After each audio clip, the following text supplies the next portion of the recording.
Okay, so in this video, I'm going to explain who the main threat to Canada is. It's not North Korea, it's not China, and it's not Russia. It's the country I used to visit when I went to go buy stuff at Trader Joe's. But this is not just my opinion. It's other Canadians as well, and I'm pretty sure many of you watching this right now would agree with me. Also, another topic I want to talk about. Finally, one of the big grocers in Canada has been fined for maple washing. But my question is the fine really going to matter? I mean, $10,000 to Loblaws and Superstore is a drop in the bucket. But I'm still going to talk about this later anyways. Now, before we get started, just a few updates on the petitions I'm featuring on my channel. Heather McPherson's petition is currently sitting at 9,927 signatures, so just below the 10,000 mark.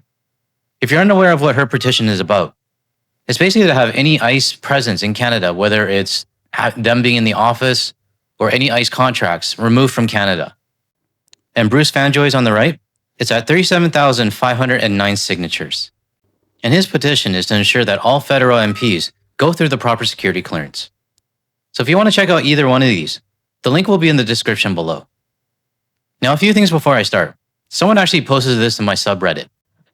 I know exactly where this photo was taken. This is Broadway and Boundary in Vancouver, actually the boundary between Vancouver and Burnaby. And I don't know why, but I thought this photo was really funny. Maybe it's a caption when the poster said, "He may be a nut job, but he's our nut job." I don't know. But if you're based in the Lower Mainland and you see this truck driving around, do me a favor and help me take a picture of it again. I kind of want to get this guy known on the internet. So if you see the truck driving around, help me to take a photo. Now this next one isn't funny. It's from the US Embassy in Berlin, and they made a Facebook post.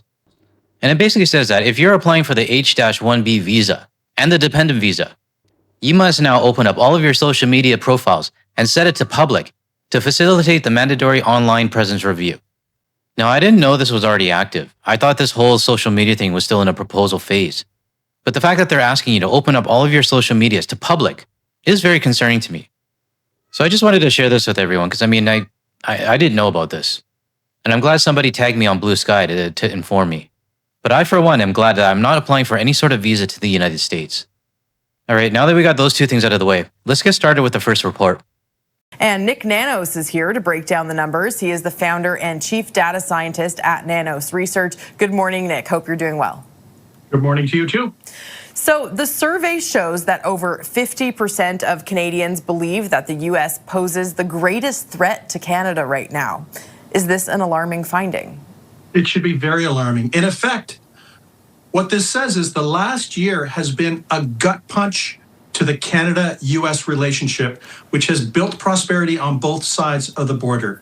The fact that when we ask Canadians who the greatest threat to the security of the country is, and this is a survey that we did with Bloomberg News, that the U.S. came in at 55%, and then check it out. Look who's tied for second. China and Russia at 15 and 14% respectively, which means that Canadians are more than 3.5 times more likely to look at the U.S. as a threat compared to other countries like Russia and China. I mean, of course the US is the biggest threat right now. They're our next door neighbor, and we have the longest undefended border with them. But you know what? I have to sit back and look at this chart. I mean, 55% of Canadians polled think that the United States is the biggest enemy or the threat. But how different would this have looked when Biden was in the office? Or hell, even when Obama was in the office? I'm pretty sure China and Russia would be like at the 35%, and the United States would probably be a single digit. When President Barack Obama was in office, the thought never crossed my mind that the United States would be a potential threat. When President Biden was in office, yeah, the cautionary warning signs were there, because the MAGA side was getting louder, but I still never considered them a threat. It's crazy what can happen in 1 year, eh? Alarming indeed. All right, next, Nick, a survey done on the impact of Chinese origin EV vehicles on Canadians and the decision to purchase them. What did the finding reveal here? You know, we know, Lauren, that historically, because of all the tension in the Canada-China relationship, that there's, the views that Canadians have of China and Chinese goods have soured. And, when we ask Canadians about electric vehicles made in China and their origin, what type of impact it'd be on their likelihood to purchase. When you look at the trend line, and we have a 2024 baseline, you can see that back in 2024, only about 1 out of every 4 Canadians said that it would have no impact. Now that's jumped up to 53%. But check out, if you look at the red, which is more likely, less likely, definitely, and the less likely numbers have dropped significantly. They've dropped about 33 points between 2024 to 2026. What this shows, Lauren, in effect, that back in 2024, Canadians were looking at Chinese-made or Chinese origin electric vehicles a little warily. Fast forward to 2026, and they're much more open to purchasing Chinese electric vehicles. Now let me go back to this chart that they just showed. That red shrunk down a lot from 2024. It might not seem a lot. 48% going down to 19. The trend is changing, but I think it's not just about the cars. And I think a lot of Canadians, me being one of them, realized how much we were influenced by the United States. And the prime example I want to use is when the United States put the 100% tariffs on China EVs. Canada went along with it as well. But it's also the stigma that these BYD cars or the China EVs are dangerous or they're bad. Where is that all coming from? Well, this is just my opinion, but it's coming from south of the border. Because when I want to hear information about the BYD cars, I'm going to ask the people that already have it, which is basically Europe, Australia, many other places around the world. Hell, I've sat in a few of them in Malaysia, and they're actually really nice. But I'm not going to rely on information from people in the United States who have never seen one in person and are quick to judge because it's from China. All right, let's zoom out and look at the bigger picture of the issues. Jobs, economy, and U.S. tariffs stand out as most concerning for Canadians. Given the announcement made by Trump yesterday, what do you see in the way this trend is going moving forward? Well, the thing is there's a Supreme Court decision on the tariffs that Donald Trump has been imposing over the last while. But then there's Donald Trump. How long did it take him to come out of the gate to say he'll have a new, global tariff of 10% across the board? This speaks to Canadians and their fixation, their worry about jobs, their worry about the economy, and also intertwined with that is concern about the U.S. relations and Trump. And when we look every week at our tracking on the unprompted national issues concerned, it's basically a tie between jobs and Trump. And worry about Trump is up about 4 points to 17 percentage points compared to 4 weeks ago. Inflation is at around 13%. Worry about inflation, that's up 3 points. And then you've got healthcare, the environment, and immigration. But Lauren, what we're seeing is this intertwining of worries and concerns between Trump, tariffs, jobs, the economy. And, you roll that all up, and maybe we shouldn't be surprised that a significant proportion, a majority of Canadians believe that the greatest threat to Canadian security is the United States. It is true. Canada and the United States do have close trade ties, and we're so intertwined in many ways. I think all Canadians have a right to be concerned. There's going to be jobs on the line, and it really all depends on the mood of the Orange McNugget.